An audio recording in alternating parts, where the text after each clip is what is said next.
नमस्कार, स्वागत है आपका एस्ट्रो पे ज्योतिष के इस कार्यक्रम में। और ग्रहों के गोचर किस तरह से आपके जीवन को प्रभावित करने जा रहे हैं उस पर आधारित ये वीडियो है।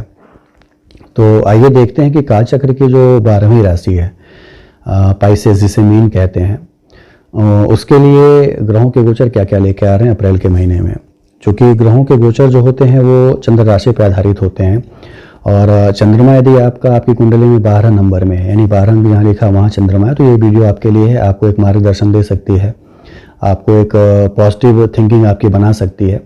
तो आइए देखते हैं। चूँकि नैसर्गिक कुंडली जो होती है वो व्यक्ति को उस जगह पहुँचा के छोड़ देती है जहाँ के लिए वो बना हुआ है, यानी जो उसके प्रारब्ध में है वहाँ पर वो ले जाकर वहाँ छोड़ देती है। लेकिन आप वर्तमान में कर्म क्या कर रहे हैं और आपके कर्म किस तरह से प्रभावित होंगे, या कर्म के कारण जो आपको मिलने वाला है वो कैसा मिलेगा, ये ग्रहों के गोचर बताते हैं। और इसीलिए गोचर का ज्योतिष में विशेष महत्व होता है। तो गोचर ही जो होते हैं वो आपके वर्तमान जीवन को एक तरह से कहते हैं सामने ले आते हैं। तो आइए देखते हैं कि मीन राशि के लिए वो क्या लेके आ रहे हैं अप्रैल के महीने में। गोचर की यदि हम बात करें तो शनि, राहु, केतु लंबे समय तक के लिए गोचर हैं। शनि आपके लाभ भाव में बना हुआ है, खुद की राशि में अच्छा संयोग बनाए हुए है ये। और राहु और केतु भी आपके तृतीय और नवम भाव में बने हुए, जो कि इस साल ऐसे ही रहेंगे, इनका कोई गोचर नहीं है। एक बड़ा गोचर है बृहस्पति का, जो कि 6 अप्रैल को आपके 11वें भाव से निकल के 12वें भाव में जाएगा। कुंभ राशि में शनि की ही राशि है और करीब करीब 12 अप्रैल 2022 तक यहीं पर रहेगा। बीच के कुछ समय यानी 13 सितंबर से कह लें 20 नवंबर तक ये रहेगा, फिर से वापस वक्री होकर आपके 11वें भाव में, उस समय विशेष फल देगा। लेकिन मोस्ट ऑफ द टाइम आप कहेंगे तो बृहस्पति जो है वो आपके 12वें भाव में रहेगा। बुध शुक्र जो है आधे अप्रैल तक आपकी खुद की राशि में रहेंगे। शुक्र यहाँ उच्च का रहेगा, बुध का नीच भंग करेगा। और उसके बाद 15 अप्रैल से लेकर करीब करीब 1 मई तक ये आपके सेकंड हाउस में रहेंगे, जहाँ पे सूर्य रहेगा और सूर्य उच्च का रहेगा। कहते हैं मेष राशि में उच्च का माना जाता है सूर्य। 14 अप्रैल से लेकर 14 मई तक यहाँ पे उच्च का रहेगा। मंगल जो आपके तृतीय भाव में चला रहा था पराक्रम में, आपके साथ राहु और मंगल का जो एक संयोग बना था अंगारक, वो यहाँ से खत्म हुआ और मंगल जो है आपके चतुर्थ भाव में आएगा। मिथुन राशि में, हालांकि शत्रु राशि है लेकिन फिर भी मिथुन राशि में आएगा, अच्छे फल देगा आपको केंद्र में आने से। तो इतने एक गोचर थे। यदि अलग अलग ले लें, वेल्थ और बिजनेस को ले लें और कहते हैं कि धन को ले लें यदि आपके, तो आपका बिजनेस जो है 7वें भाव से देखा जाता है।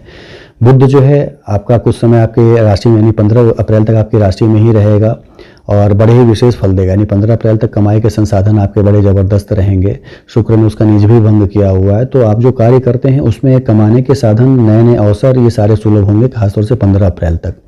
व्यवस्थाएं आपकी बेहतर बनेंगी कह सकते हैं, और जो काम आप कर रहे हैं उसमें कमाई के संसाधन भी बढ़ेंगे।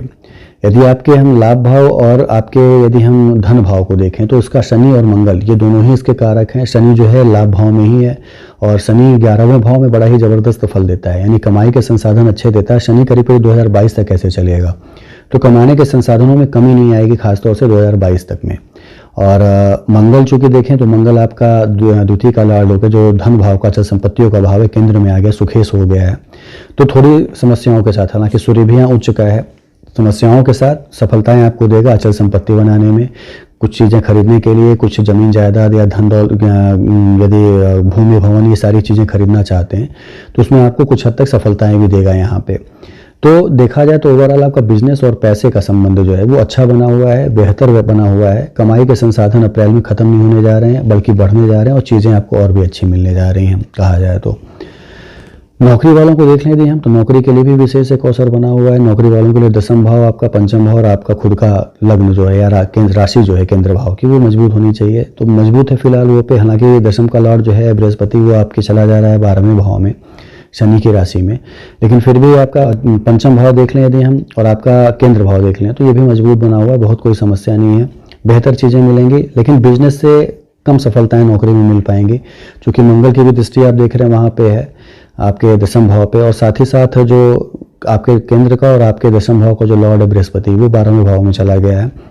तो नौकरी वालों के लिए थोड़ा एक कमी रहेगी बिजनेस वालों से। बिजनेस वालों को सफलताएं थोड़ी ज़्यादा मिलेंगी, नौकरी वालों को सफलताएं मिलने में थोड़ा समय लगेगा। हालांकि सूर्य भी उच्च का है, लेकिन प्रशासन से सहयोग दिलाने या उच्च पद पाने में थोड़ी संभावनाएं हैं कि उनको थोड़ी अभी कमी दिखे, क्योंकि और भी ग्रह जो हैं वो फेवर में नहीं आ रहे हैं फिलहाल। तो बिजनेस के लिए, धन कमाने के लिए, अच्छा संपत्ति बनाने के लिए बेहतर समय है। नौकरी वालों के लिए थोड़ा एक मंदा समय है कह सकते हैं।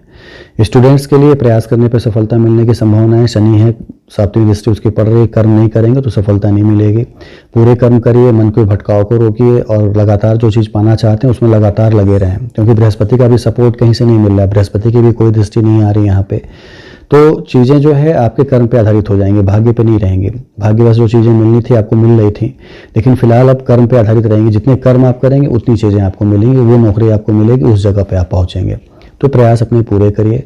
पारिवारिक जीवन को ले लें, पारिवारिक जीवन बहुत ही बेहतर चलेगा। कोई भी पाप प्रभाव आपके 7वें भाव पे नहीं है। और मंगल की यदि दृष्टि हम करें, चौथी देख लें यहाँ पे, तो थोड़ी है। थोड़ा अपनी वाणी पे, थोड़ा अपने व्यवहार पे नियंत्रण रखिए। तो कि सूर्य भी जो है वो आपके 2nd हाउस में है, तो गुस्सा आना या किसी चीज़ पे ओवर रिएक्ट करना, ये सारी चीज़ें हो सकती हैं यहाँ पे।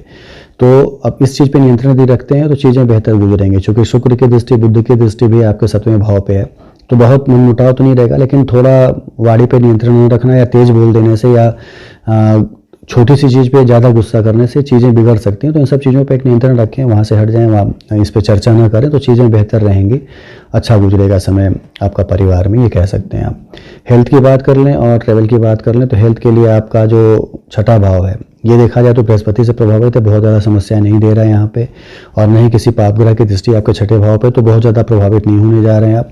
थोड़ी हड्डियों की प्रॉब्लम, थोड़े स्पाइन की प्रॉब्लम या थोड़े नर्व सिस्टम प्रॉब्लम, ये थोड़ी बहुत चीज़ें हो सकती हैं, लेकिन बहुत विशेष चीज़ें नहीं हैं। हेल्थ आपका एक तरह से कहें तो अच्छा रहेगा, बहुत ही मजबूत रहेंगे। सूर्य उच्च का है 2nd हाउस में, तो मजबूत रहेंगे आप। हालांकि सूर्य की दृष्टि जो देखेंगे आपके 8वें भाव पे है, तो ये थोड़ा चोट लगना या गाड़ी से लड़ जाना या गिर जाना, ये सारी चीज़ें दे सकते हैं, लेकिन और हेल्थ की कोई क्रिटिकल प्रॉब्लम आपको फिलहाल नहीं होने जा रही है।